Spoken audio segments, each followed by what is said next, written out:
Hi everyone. So to start off with this week's presentation, I want to start with my first question. I loved the reading in Elder Bednar's book. It was very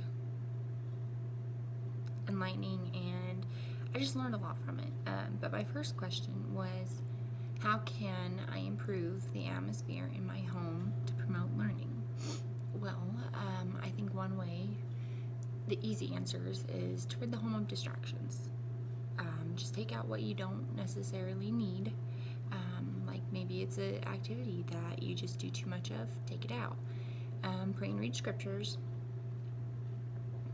Simply just pray for the opportunity to learn and to find those opportunities.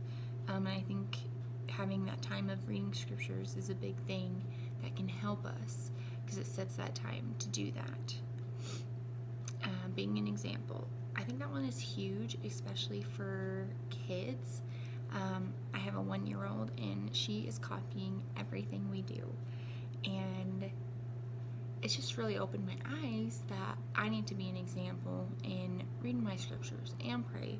That way she knows what I'm doing and she knows that it's important.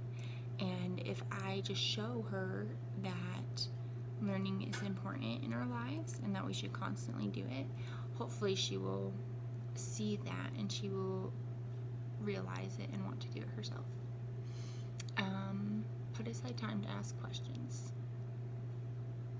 I think with some people that will work where you can do the family home evening, or you simply just set out a time throughout the week and talk about it. Say, hey, like maybe on a Sunday, do you have any questions from your classes?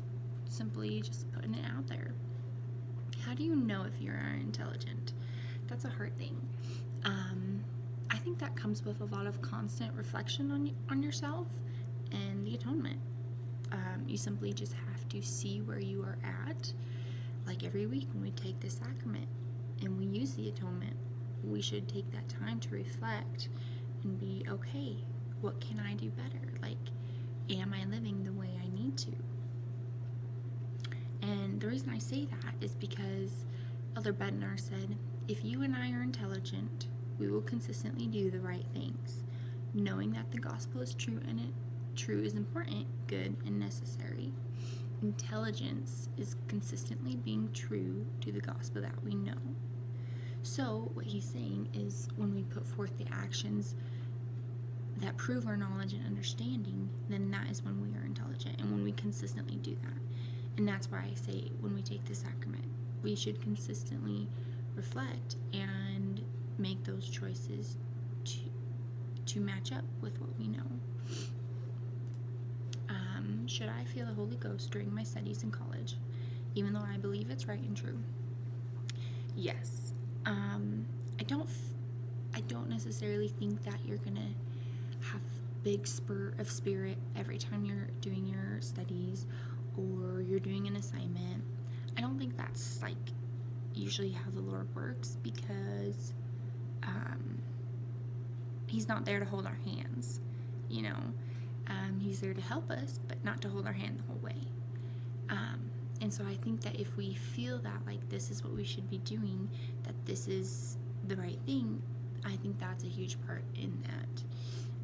And our understanding comes from the Spirit. Like if we feel the Spirit of what we're learning, or if we simply just feel like, yeah, that's right, I think that is what equals understanding.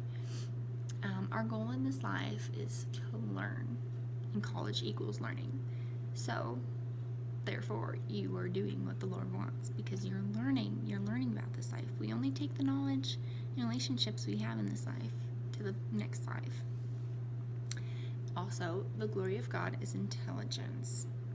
You might think intelligence means being gifted in academic work, but intelligence also means applying the knowledge we obtain for righteous purposes.